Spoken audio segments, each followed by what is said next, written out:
L'un des grands mystères de la connaissance de l'univers aujourd'hui, c'est ce qu'on appelle la matière noire. C'est-à-dire qu'il y a une composante dans l'univers qui a des effets gravitationnels, par exemple sur la rotation des galaxies, sur les amas des galaxies, même la formation des amas de galaxies. Mais cette matière gravitationnelle ne rayonne pas, ne fait pas de lumière, c'est pour ça qu'on l'appelle la matière noire.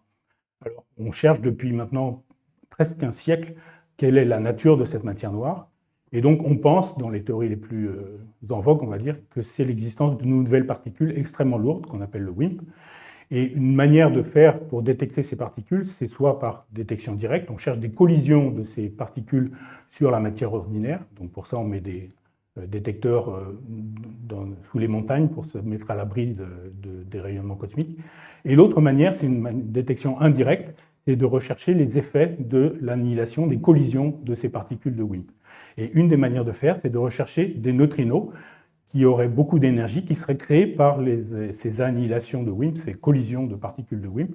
Et ces particules seraient piégées, par exemple, au centre du Soleil, ou au centre de la Terre, ou au centre de la galaxie. Et donc, avec ce détecteur Antares et CAM3Net, on peut rechercher l'existence de la matière noire en recherchant des neutrinos de très haute énergie provenant du cœur du Soleil ou du cœur de notre galaxie.